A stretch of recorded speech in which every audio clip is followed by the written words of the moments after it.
네, 제가 속해 있는 대양주 총회는 호주와 뉴질랜드 그리고 남태평양의 섬나라들과 아시아 여러 지역에 있는 고신 출신의 목사들과 또 같은 신앙을 고백하는 목사들과 성도들이 섬기는 교회들로서 우리 고신교단과는 한국 고신교단과는 자매 관계에 있습니다. 수적으로는 많지 않지만 바른 신학 또 신앙의 삶을 살기를 원했던 우리 신앙의 선배들의 본을 따라서 어려운 이민 생활 속에서도 또 열심히 하나님과 하나님 나라를 섬기고 있습니다. 비록 고국을 떠나 있지만 조국 교회를 위해서 기도하면서 열심히 하나님 나라를 섬기고 있는 우리 형제들이 저 대양주 지역에도 있다는 것이 생각나실 때마다 위에서 기도해 주시기 바랍니다. 개인적인 얘기지만 저는 가까운 곳에 있는 거제교회에서 8년 동안 부목사로 섬기다가 뉴질랜드로 떠난 지 16년이 되었고 그 후에 처음으로 오늘 조국교회의 강단에 서게 되었습니다. 일부 예배 때는 가슴이 막 두근두근했거든요. 그런데 지금은 조금 낫습니다. 제 아이들도 여기 유치원 출신들입니다. 오늘 귀한 말씀의 봉사의 기회를 주신 김 목사님과 또 사직동교회 여러분들께 감사를 드립니다.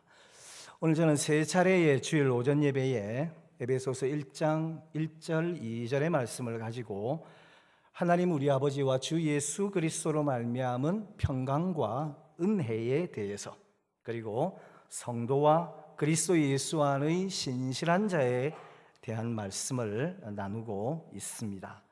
그래서 1부 때에는 제가 예수 그리스도로 인한 평강을 말씀을 드렸고 2부 예배 시에는 예수 그리스도로 인한 은혜를 말씀을 나눌 겁니다. 3부 때에는 성도와 신실한 자에 관한 말씀을 나눌 것입니다.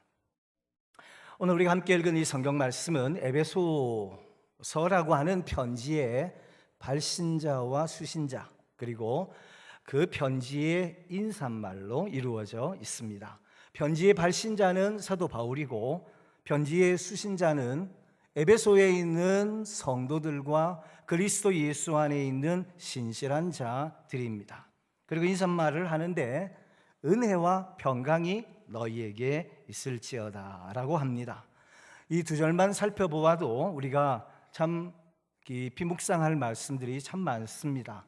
사도가 뭔지, 성도는 뭔지, 그리스도 예수 안에서의 은혜와 평강은 뭔지, 이 시간에는 예수 그리스도로 인한 은혜가 무엇인가를 함께 생각해 볼까 합니다. 일부 예배 때 나누었던 그리스도로 인한 평강에 대해서 잠시만 정리를 하겠습니다. 평강, 평화, 평안 모두 같은 말인데 우리가 생각하는 것처럼 이 땅에서 아무 근심 없이 걱정 없이 전쟁 없이 사는 상태가 아닌 둘이 화해를 하고 부둥켜 하는 상태를 성경은 평강이라고 합니다. 그 평강은 하나님께서 창조하시는 것으로 우리 인간이 생각하는 국어사전의 그 평강과는 다른 것입니다. 그 평강은 하나님과 우리 하나님 백성과의 평강이기 때문에 하나님의 백성과 세상은 전쟁을 하게 되는 것이고 그 속에서도 그 복된 선물로 인해 흔들리지 않는 하늘의 선물을 평강이라고 합니다. 그래서 우리 신앙의 선배들은 감옥에서도 평강을 노래했고 카타콤에서도 평강을 누리며 살다가 갈 수 있었던 것입니다.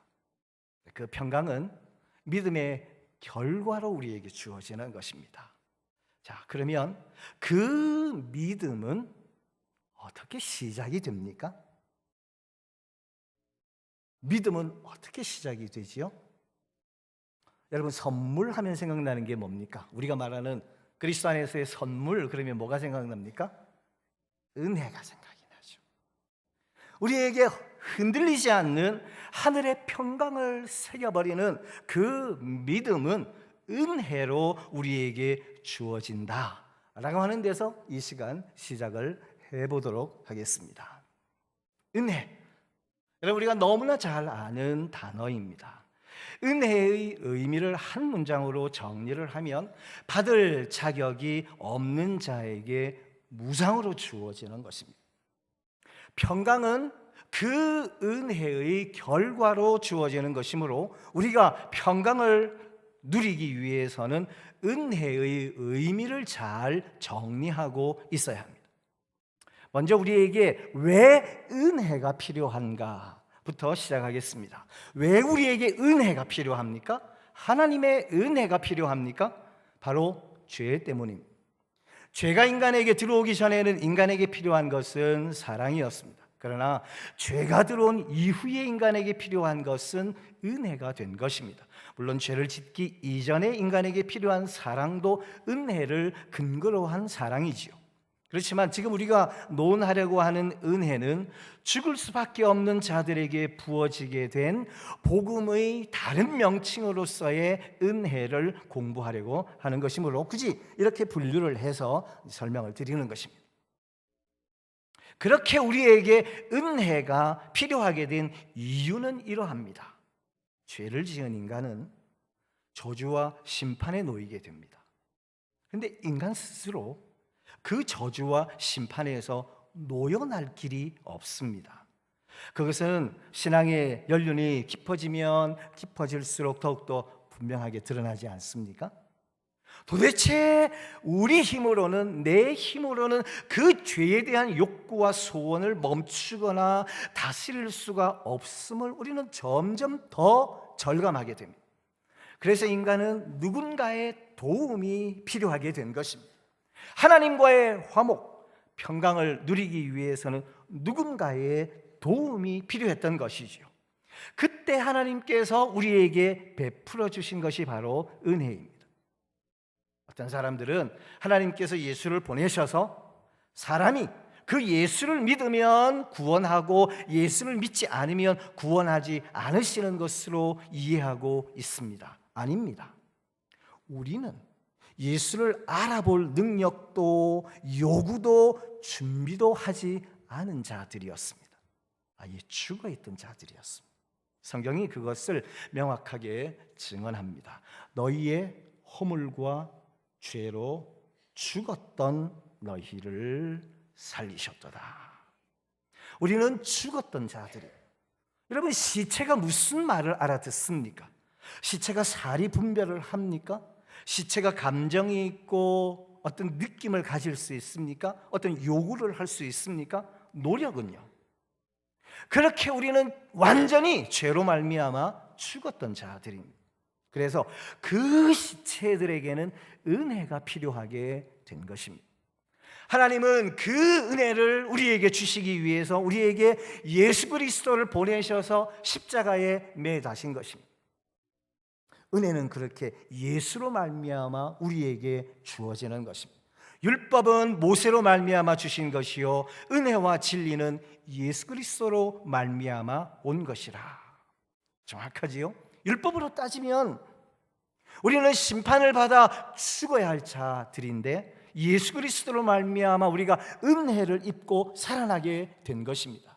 그래서 바울이 오늘 본문에서 예수 그리스도라는 말을 거듭해서 쓰고 있는 것입니다. 3번이나 쓰고 있습니다. 편지를 쓰는 사도도 예수로 말미암아 된 자요, 편지를 받는 성도들도 예수로 말미암아 성도 된 자요, 그들에게 주어진 은혜도 예수로 말미암아 주어진 것이라는 것입니다. 기독교에서 그 예수가 빠지면 그건 기독교가 아닙니다. 요한복음으로 가서 그 은혜가 어떤 것인지 자세히 살펴보겠습니다. 요한복음 3장에 이런 말씀이 있습니다. 하나님이 그 아들을 세상에 보내신 것은 세상을 심판하려 하심이 아니요 그로 말미암아 세상이 구원을 받게 하려 하심이라. 그를 믿는 자는 심판을 받지 아니하는 것이요 믿지 아니하는 자는 하나님의 독생자의 이름을 믿지 아니함으로 벌써 심판을 받은 것이니라. 그 정죄는 이것이니 곧 빛이 세상에 왔으되 사람들이 자기 행위가 악함으로 빛보다 어둠을 더 사랑한 것이니라. 하나님은 죄인들과 하나님과의 화목을 위해서 예수를 이 땅에 보내셨습니다. 그런데 그 빛이 세상에 왔는데 아무도 알아보지 못했습니다. 태초에 말씀이 계시니라. 이 말씀이 하나님과 함께 계셨으니 이 말씀은 곧 하나님이시니라. 그가 태초에 하나님과 함께 계셨고 만물이 그로 말미암아 지은 바 되었을 때 지은 것이 하나도 그가 없이는 된 것이 없느니라. 그 안에 생명이 있었으니 이 생명은 사람들의 빛이라. 빛이 어둠의 빛이 돼 어둠이 깨닫지 못하더라. 그가 세상에 계셨으며 세상은 그로 말미암아 지은 바 되었을 때 세상이 그를 알지 못하였고 자기 땅에 오매 자기 백성이 영접치 아니하였더라. 빛이 왔으나 세상은 그 빛을 알아보지 못했습니다. 여기서 자기 백성은 그 당시에 이스라엘만 이야기하는 것이 아니라 우리를 포함한 하나님께서 구속하기로 한 모든 하나님의 백성을 말하는 것입니다. 창세전에 불림을 받았다는 그 하나님 백성들 전체가 예수님을 알아보지도 못했습니다. 우리는 그렇게 완전히 죽어 있던 자들이었다는 것이죠. 그래서 우리에게는 은혜가 필연적으로 필요하다는 것입니다.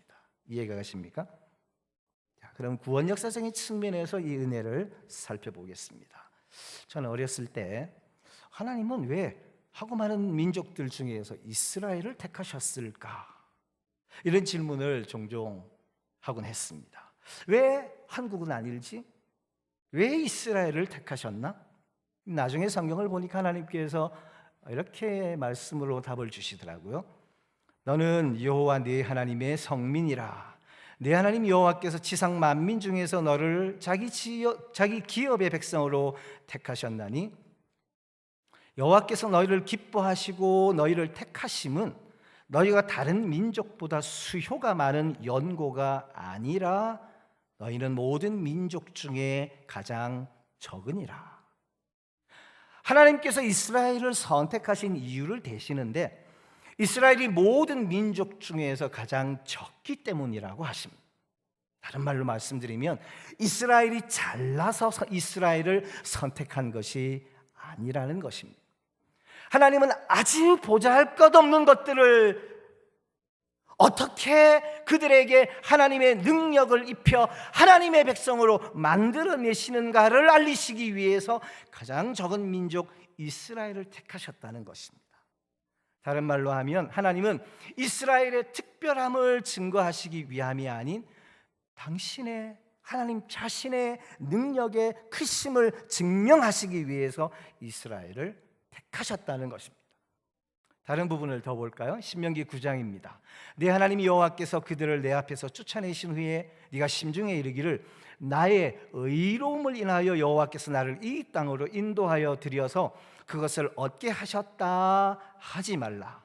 실상은 이 민족들이 악함을 인하여 여호와께서 그들을 네 앞에서 쫓아내심이니라. 네가 가서 그 땅을 얻음은 너의 의로움을 인함도 아니며 내 마음이 정직함을 인함도 아니요 이 민족들의 악함을 인하여 네 하나님 여호와께서 그들을 내 앞에서 쫓아내심이라. 여호와께서 이같이 하심은 내 열조 아브라함과 이삭과 야곱에게 하신 맹세를 이루려 하심이라. 보시다시피 이스라엘을 하나님께서 택하신 것은 아무 이유가 없습니다. 유대인이 똑똑하고 잘나서가 아닙니다. 의로워서가 아닙니다. 은혜라고 하는 것은 그렇게 자격이 없고 준비도 없고 요구도 없었던 자들에게 값 없이 무상으로 주어지는 것이라는 것을 하나님은 지금 전체 교회들에게 알리고 계시는 것입니다. 한 군데 성경을 더 읽겠습니다. 형제들아 너희를 부르심을 보라. 육체를 따라 지혜 있는 자가 많지 아니하며 능한 자가 많지 아니하며 문벌 좋은 자가 많지 아니하도다. 그러나 하나님께서 세상의 미련한 것들을 택하사 지혜 있는 자들을 부끄럽게 하려 하시고, 세상의 약한 것들을 택하사 강한 것들을 부끄럽게 하려 하시며, 하나님께서 세상의 천한 것들과 멸시받는 것들과 없는 것들을 택하사 있는 것들을 패하려 하시나니, 이는 아무 육체라도 하나님 앞에서 자랑하지 못하게 하려 하심이라. 한번 주위를 둘러보세요. 도대체 우리는 믿지 않는 자들과 뭐가 달라서 여기서 이렇게 예배를 드리고 있습니까? 우리가 가장 속기 쉬운 것이 목사에 관한 편견입니다. 여러분들은 목사들은 뭔가 남달라서 하나님께서 들어서 쓰시는 줄 아시죠? 정말 그렇습니까? 하나님의 한국의 큰 교회들 보면 그 교회 목사님들의 학력이 참으로 대단한 것을 알 수 있습니다. 왜 그렇게 세상적으로 인정받는 잘난 목사들의 교회에 사람들이 많이 모일까요? 저분은 뭔가 남다른 데가 있어. 그러면서 자기도 그런 것처럼 그런 것들을 애써 찾고 싶은 인간들의 욕구가 혹 그렇게 나타나고 있는 것은 아닌지요? 여러분, 목사를 비롯한 우리 모든 성도들은 하나님의 능력과 하나님의 하나님 되심을 증거하는 자로 서는 것이지, 자기의 능력을 발휘해서 하나님을 돕는 자들이 아닌 것입니다. 어떤 분께서 하나님 제 덕 좀 보세요 이런 책을 쓰셨던데, 그건 어불성설입니다. 하나님이 우리 덕을 보시다니요. 여러분, 우리는 죽는 날까지 하나님의 은혜로만 사는 자들입니다. 그리고 그것을 세상에 보여주고 가는 것이 성도의 삶인 것입니다. 나는 이렇게 약하고 여전히 추한데 하나님께서 내 삶에 개입하셔서 끝까지 목적지로 끌고 가시는구나를 보여주는 것이 성도의 삶인 것입니다. 우리는 하나님 앞에서 철저하게 항복하고 그분의 은혜만을 구하는 자로 서야 하는 것이고, 당연히 그렇게 지어져 가고 있는 것입니다. 이 에베소서를 쓴 사도 바울은 어떻습니까? 사도 바울은 인간적인 면에서 볼 때 사도로서 적합한 자였습니까? 사도 바울은 예수 믿는 자들을 가장 많이 핍박하고 스데반을 때려 죽인 사람입니다. 스데반이 돌에 맞아 죽을 때 그가 옷을 맡아 가지고 있었다고 성경이 기록하고 있죠. 그것은 이 모든 일에 대해서 내가 책임진다, 그런 책임 맡은 자의 행위였습니다. 그리고도 아무런 뉘우침 없이 또 기독교인들 잡아 죽이려고 분기탱천하여 가다가 다메섹 가던 길에서 예수님을 만난 것입니다. 왜 하나님이 사도 바울을 택하셨을까요? 차라리 죽으면서도 천사의 얼굴을 하고 있었던 성령 충만한 스데반을 살려서 쓰셨으면 더 좋았잖아요. 그런데 그걸 은혜라고 하는 것입니다. 그것을 사도 바울이 이렇게 고백합니다. 그러나 나된 것은 하나님의 은혜로 된 것이니 내게 주신 그의 은혜가 헛되지 아니하여 내가 모든 사도보다 더 많이 수고하였으나 내가 아니요 나와 함께 하신 하나님의 은혜로다. 사도 바울은 많은 수고를 했습니다. 본인도 알고 있습니다. 근데 그가 그렇게 수고를 하고 사도된 모든 것을 은혜로 돌리고 있습니다. 사도 바울이 과장하고 겸손한 척하는 것이 아닙니다. 성경은 진리입니다. 하나님의 말씀입니다. 마음에도 없는 것을 겸손을 가장하기 위해 그렇게 말한 것이 아닙니다. 사도 바울은 자기의 수고와 노력이 정말 자기가 한 것이 아닌 것을 안 사람인 것입니다. 신앙생활을 하면 할수록 우리 성도의 모든 삶이 하나님의 은혜로 이끌려 간다는 것이 명확해집니다. 정말 하나님의 은혜가 아니면 우리의 신앙생활은 한 발짝도 진보할 수 없음을 뼈저리게 실감을 하죠. 혹 여러분들 중에서도 내가 뭔가 남들과 달라서 예수 믿게 되었다 생각하는 분들이 계신다면 빨리 그 생각 버리십시오. 우리의 행동과 노력은 단 1%도 그 은혜에 보탤 수 없습니다. 근데 문제는 그렇게 하나님께서 열심히 구원을 이루어 가시는데, 하나님이 열심을 내어서 하나님의 열심으로 구원을 이루어 가시는데 하나님의 백성인 이스라엘은 그 은혜를 계속해서 저버립니다. 그런데도 하나님은 끝까지 따라다니면서 은혜를 베푸십니다. 나 여호와가 말하노라 보라 날이 이르리니 내가 이스라엘 집과 유다 집에 새 언약을 세우리라.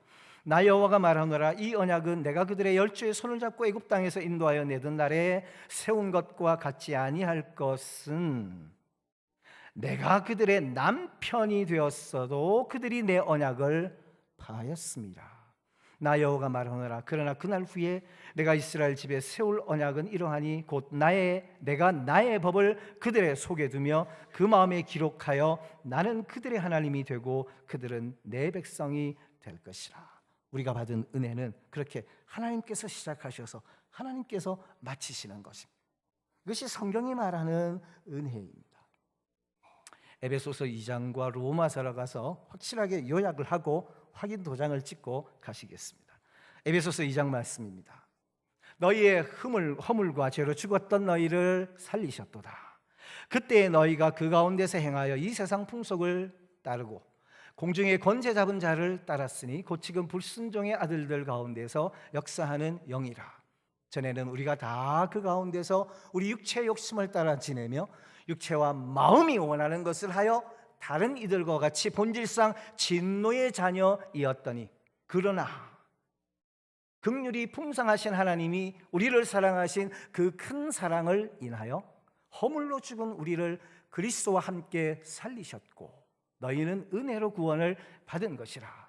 또 함께 일으키사 그리스도 예수 안에서 함께 하늘에 앉히시니.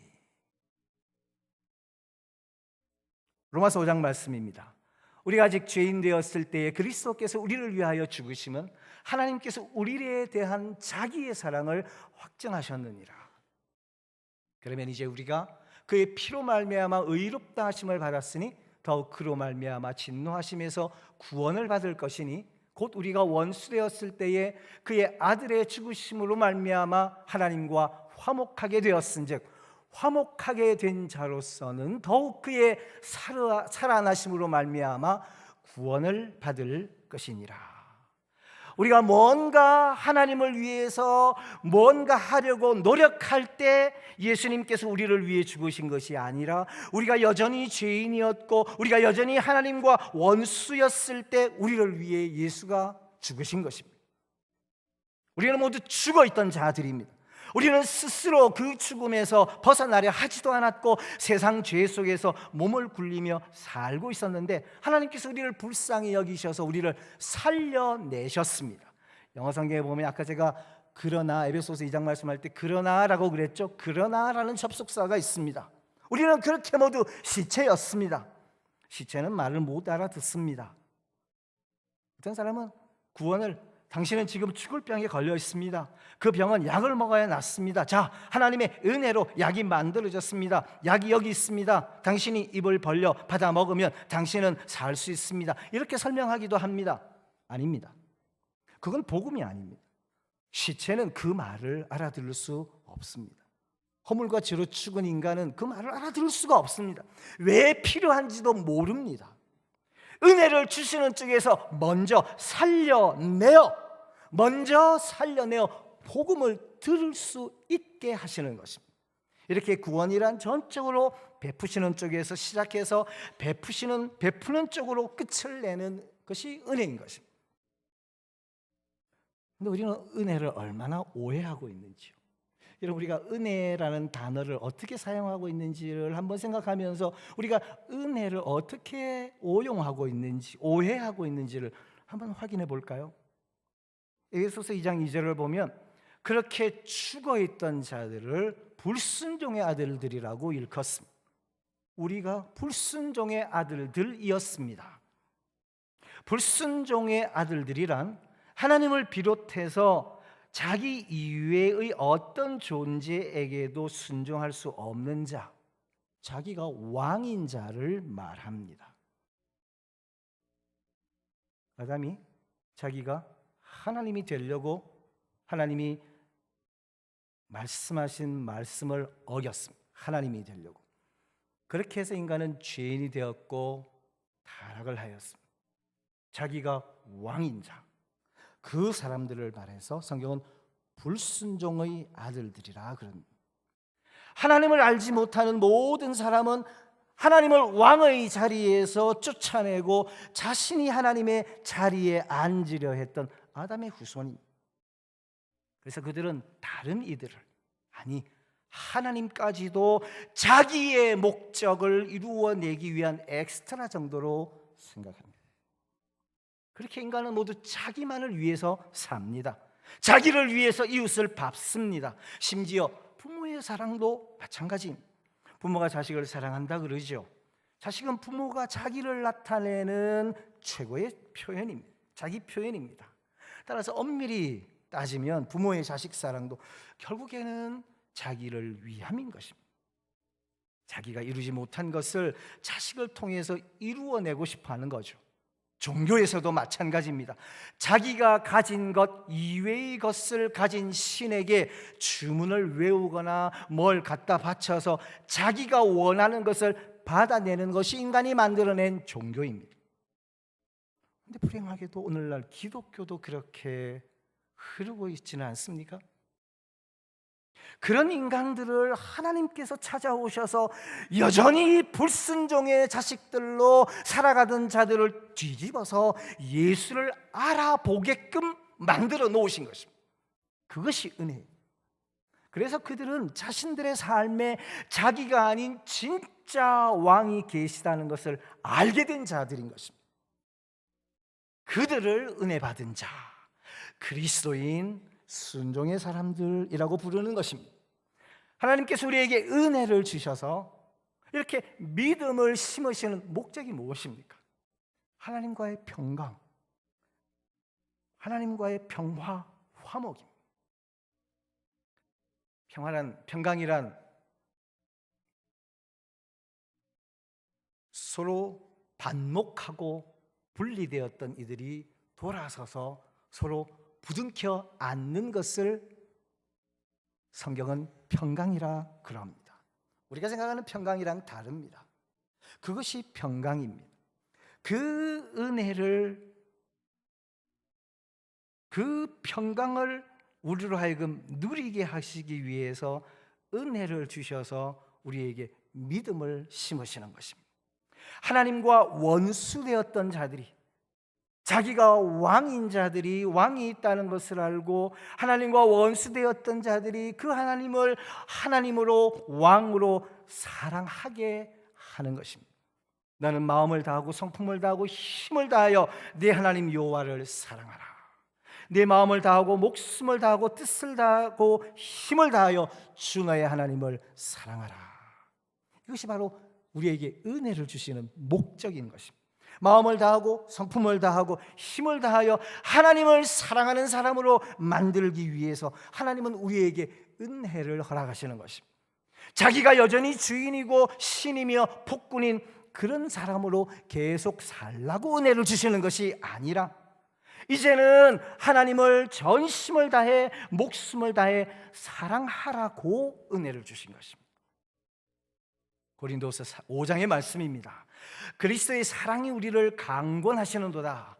우리가 생각하는데 한 사람이 모든 사람을 대신하여 죽었은즉 모든 사람이 죽은 것이라. 제가 모든 사람을 대신하여 죽으심은 산 자들로 하여금 다시는 뭐라고 그럽니까? 저희 자신을 위하여 살지 않고 오직 저희를 대신하여 죽었다가 다시 사신 그분을 위하여 살게 하려 함이라. 그러므로 우리가 이제부터는 아무 사람도 육체대로 알지 아니하노라. 비록 우리가 그리스도도 육체대로 알았으나 이제부터는 이같이 알지 아니하노라. 그런 정도든지 그리스도 안에 있으면 그래서 새로운 피조물이라. 이전 것은 지나갔으니 보라 새 것이 되었도다. 하나님은 죽어야 할 모든 인간 중에 어떤 한 무리를 택하시고 그들에게만 은혜의 선물을 주셨습니다. 그리고 그들을 새로운 피조물로 만들어 버리신 것입니다. 새 창조가 일어난 것입니다. 하나님의 위대한 재창조가 일어난 것입니다. 그런데 하나님께서 예수님을 통해 우리에게 은혜를 내려주시면 이제는 우리가 불순종의 아들들로 살지 않고 예수를 위해 살게 하려 하셨다는 것입니다. 그게 은혜입니다. 근데 교회 안에서 은혜 받으러 왔다, 하는 사람들이 말하는 은혜가 무엇입니까? 하나님, 내가 하나님께 이 정도 성의를 보일 테니까 내가 원하는 것 주세요. 치성 드릴 테니까 우리 아들 이렇게 해주세요. 이것 아닙니까 혹시? 그래서 그 요구가 들어지면 은혜 받았다 외치죠. 여전히 똑같이 불순종의 아들들이 행하는 것과 다름없습니다. 여전히 그 사람의 왕은 자기 배요, 자기 자신인 것입니다. 그는 자기의 욕심에 순종하는 불순종의 자녀인 것입니다. 아닙니다. 우리는 새로운 피조물입니다. 완전히 다시 태어난 자들입니다. 그 은혜를 아는 자들은 절대 그렇게만 살 수는 없습니다. 하나님, 제 삶 속에서 저의 소원이 이루어지지 말게 하시고 하나님의 소원이 이루어지게 하옵소서. 이것이 바로 은혜를 받은 자들의 고백인 것입니다.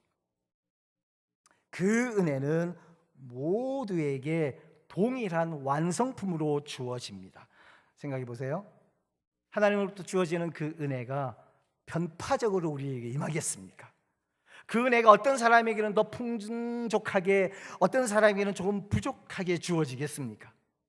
병으로 고통당하며 감옥에 끌려가 고생하고 걸핏하면 매를 맞던 바울에게 네 은혜가 내게 족하다, 내 은혜가 네게 족하다 말씀하신 하나님의 말씀을 기억하십시오. 하나님은 그렇게 고생하던 바울에게도 하나님의 은혜가 풍족하게 완성품으로 주어졌다고 말씀하십니다. 내게 이르시기를 내 은혜가 네게 족하도다. 이는 내 능력이 약한 데서 온전하여 짐이라 하신지라. 이러므로 도리어 크게 기뻐함으로 나의 여러 약한 것들에 대하여 자랑하리니 이는 그리스도의 능력으로 내게 머물게 하려 함이라. 여러분, 우리가 처한 상황이 아무리 힘들고 어렵다 할지라도 우리는 바울과 같은 고백을 해야 할 그리스도인들입니다. 여러분이 지금 어떠한 상황에 처해 있다 할지라도 지금 여러분에게는 하나님의 은혜가 만족하게 임하고 있는 것입니다. 여러분을 하나님의 자녀로 만드시기 위해 하나님의 은혜는 오늘도 풍성하게 임하고 있는 것입니다. 하나님의 은혜가 궁극적으로 의도한 것이 내 백성을 내 백성답게 만드셔서 영원한 천국에서 함께 사시는 것이므로 여러분은 지금 그 충만한 하나님의 은혜에 의해서 하나님의 백성으로 지어져 가고 계신 것입니다. 다시 한번 말씀드립니다. 우리는 하나님의 은혜가 상황에 따라 많아졌다, 줄어들었다 하는 것이 아니라 하나님의 은혜는 내게 족하다는 고백을 할 수 있어야 합니다. 즉 우리는 그 은혜로 주어진 영원한 생명으로 만족하며 살아야 할 자들이란 것입니다. 하나님의 은혜가 부족한 것 같이 여러분 살지 마십시오. 하나님의 은혜가 더 있어야 한다고 말하는 사람들의 유혹에 넘어가지도 마십시오. 이미 우리에게는 이 놀라운 하나님의 은혜가 주어져 있습니다. 무슨 일을 당하건 어떠한 일이 있건 기뻐하는 삶을 산 신앙의 선배들의 삶을 기억하십시오. 우리는 은혜로 구원을 받았고 우리의 하루하루도 은혜로 살고 있습니다. 오늘 본문을 보고도 여러분이 위로가 되지 않는다면, 만족스럽지 못하다면 어쩌면 여러분은 잘못 믿고 있는 사람들일지 모릅니다. 다시 한번 오늘 본문을 볼까요? 하나님의 뜻으로 말미암아 그리스도 예수의 사도된 바울은 에베소에 있는 성도들과 그리스도 예수 안의 신실한 자들에게 편지하노니 하나님 우리 아버지와 주 예수 그리스도로 조차 은혜와 평강이 너희에게 있을지어다. 하나님이 우리 아버지시랍니다. 하나님이 우리 아버지시랍니다. 예수님은 하나님의 아들이시죠. 그럼 우리는 예수님의 친형제입니다. 예수 앞에 주라는 말이 붙어 있죠. 주라는 헬라어는 하나님이라는 뜻입니다. 따라서 예수님은 하나님이십니다. 그럼 하나님께서 우리를 어떻게 취급하시겠다는 겁니까? 우리를 하나님과 동등하게 취급해 주실 것이라는 말씀입니다. 여러분, 그게 말이 됩니까? 흙으로 지어져 언제 쓸어버려도 부평할 수 없는 피조물들을 하나님께서 자신의 아들과 동등하게 공동 상속자로 취급해 주시며 당신께서 누리시는 영원한 안식과 기쁨과 거룩을 우리에게 함께 누리게 해 주시겠다는 것입니다. 그게 은혜입니다. 사이비들이 말하는 어줍지 않은 값싼 은혜에 노란하지 마십시오. 흔들리지 마십시오. 거기에 어떤 은혜가 더 보태져야 행복하시겠어요? 무엇을 더 요구할 수 있단 말입니까? 자기가 누구였는지, 어떤 처지에 있던 사람이었는지, 그런데 하나님께서 행하신, 우리에게 행하신, 나에게 행하신 그 은혜가 무엇인지 정말 아는 자들이라면 자기의 처지나 환경에 좌지우지 되지 않고 늘 평강하며 평안할 수 있는 것입니다. 왜요? 우리는 더 이상 잃을 게 없었던 시체였으니까요. 근데 무엇이 그리 아까우며 무엇을 그렇게 이루고 싶어하며 무엇을 그렇게 갖고 싶어 하십니까? 그 평안과 그 은혜를 누리십시오. 하나님 아버지와 주 예수 그리스도로 인한 은혜와 평강이 여러분에게 늘 함께 하시기를 축복합니다.